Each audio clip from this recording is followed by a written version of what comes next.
Coming up on this second hour of American Sunrise, former FBI Director James Comey indicted. He's charged with making false statements and obstruction over congressional testimony he gave about the investigation into contacts between President Trump's 2016 campaign and the Russian government. We'll have the very latest. Plus, TPUSA takes on Virginia Tech University. The organization deployed Megyn Kelly and Virginia Governor Glenn Youngkin to the school. You'll have to stick around to hear some of the interactions. And Republican campaigns report a youth surge. We have the data and the receipts, as David Brody would say. The second hour of American Sunrise starts right now. Good morning, America. Welcome to American Sunrise. Whether it's culture, We have breaking news to share with you. politics, President Trump is joining us live now from Florida. we've got you covered. This is what it looks like to be a patriot. We have to protect the American family. The American dream is still alive.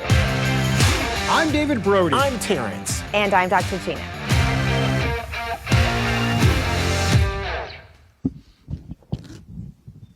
And welcome back, everybody, to the second hour of American Sunrise. I'm David Brody, live here with Dr. G at Patrick Henry College in Virginia, the AMAC Bootcamp for Patriots. We're excited to be here, Dr. G. Yes, it's great to be with you on site for AMAC's A Day of Truth, Action, and Resolve, it's called. It is the boot camp that is happening this weekend. Yeah, we're also keeping our eyes, of course, on Washington after former FBI Director James Comey was indicted yesterday by a grand jury on 2 felony counts for more or less bringing T-Bates, of course, in the Denver newsroom. Who should be sitting here with us. Yes, T-Bates. There's some room right here. Yeah, right here, Terrence. And you're Kind of. skinny. You could fit. I've gained a little just weight sit since here. last time we saw each other, guys. I'm not so sure I'd fit there between you guys, but I'm working it out. The boot camp maybe should be a good start for me. Hey, guys, let's move up 485, or I'm sorry, it's 495 from where you are a little bit to the nation's capital. Our Britt McHenry is live in Washington, D.C. right now with the very latest on the indictment of James Comey. Britt, always good to see you. I'm curious about the buzz happening around the nation's capital. This is a huge story. It is. Obviously, James Comey has been at the top of the headlines for years since he began testifying in 2017, 2020.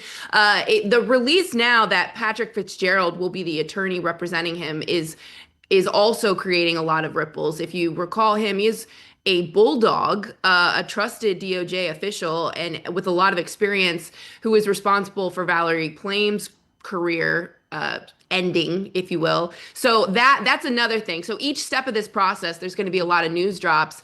And Comey is, per usual, defending himself, which one could argue anyone is allowed to do, would do in this situation.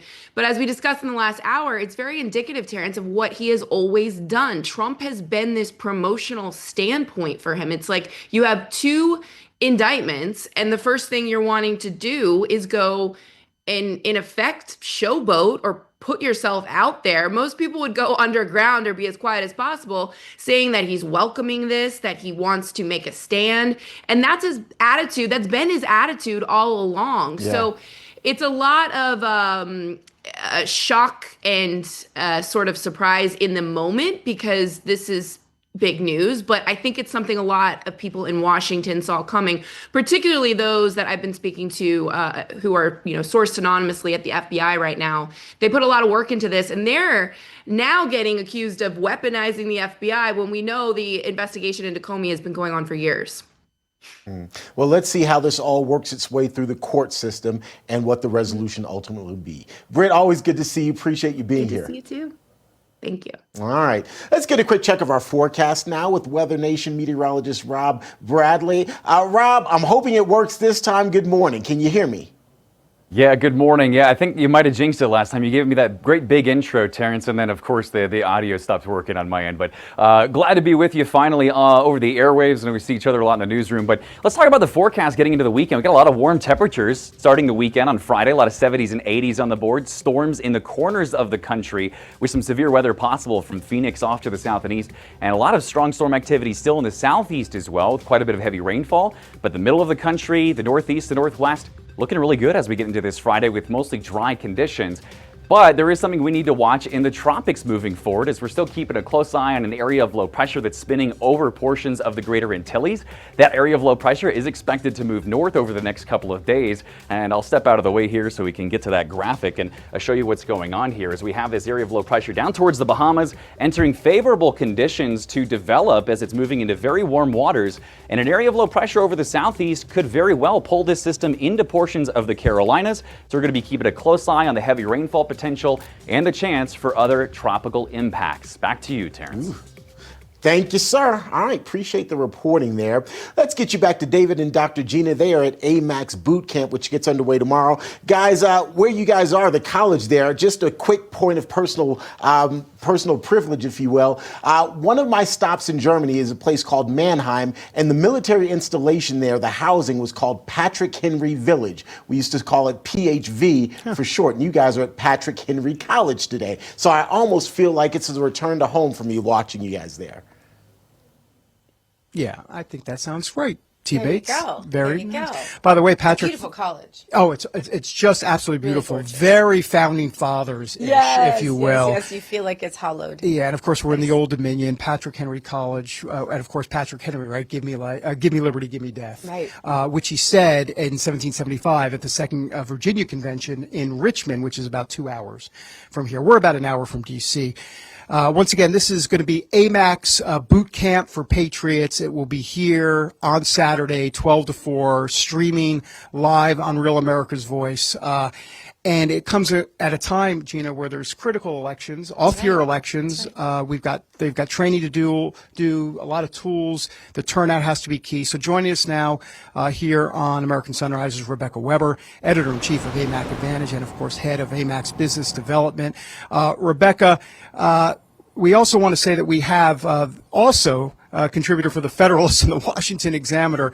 That would be Stephanie Lundquist-Arora. Both ladies, thanks for being here. Rebecca, let us start with you. This boot camp event's going to be extremely special. Tell our viewers more about it and what they can expect. Good morning. Good morning to you both. Thank you so much for having me on. We all see that we're in this era that's really defined by so much cultural change and political polarization. And this is why we're thrilled to have our boot camp for boomers. We want to help educate people. We want to give them hope. And so our boot camp for Patriots, which we've relabeled the boot camp, this is one of many, really offers an important platform for people of all ages to unite around faith, family, and freedom. And we're building on our past successes of our AMAC boot camps. So this is a new format, and I think it really offers an even more inviting and invigorating opportunity for AMAC members and non-members to engage on the top issues. If each one of us does something, we can change this nation. So we'll be talking about immigration, education, election integrity. We're going to talk about men invading women's spaces and the dangerous resurgence of this Marxist socialist ideology that we see really emerging. It's more than just a conference. It's a call to action for every mom, dad, grandparent, every red-blooded American who's determined to build a better future. Stephanie, across the Commonwealth at Virginia Tech, Governor Youngkin had an answer to the question, who will be the next Charlie Kirk? Here's what he told the students there. Who will be the next Charlie? And as I look out in this room and I see thousands of you, I want to repeat the best answer that I have heard. You will be the next Charlie. All of you. Stephanie, your reaction. I'm a mother of 3 sons who are big fans of Charlie Kirk and his message. And so when I heard Governor Youngkin say that, it really resonated with me quite a bit, because he inspired an entire generation of young people to be proud of being patriotic, to be proud of valuing freedom, and to be proud of their faith. And so it was really nice to have this event and to hear our governor to say this. And I think he's right. I think that the movement is stronger now than it's ever been.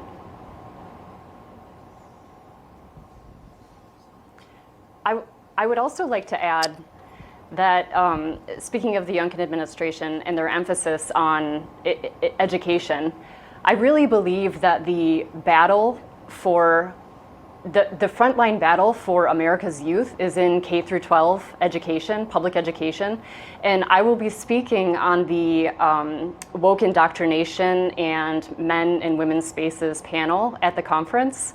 Lenin said, "Give me 4 years to teach the children, and the seed I have sown will never be uprooted."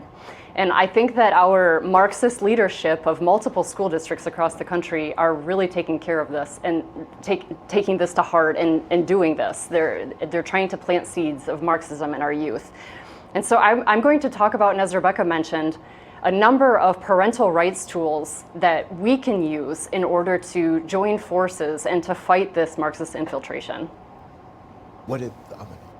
All right, ladies, thank you so much for joining us. Terrence Bates here. I apologize. We're having some technical issues, and so I'm kind of popping in here. But it was good to talk with both of you, or at least from my perspective, good to listen to both of your thoughts. Again, thank you guys so much for being here with us this morning. Thank you for having us. Of course. Coming up, we'll have more on the big news of the day. Of course, it involves the indictment of James Comey. Ben Berkham will join us here on American Sunrise. Stay tuned for that. We're back in a moment.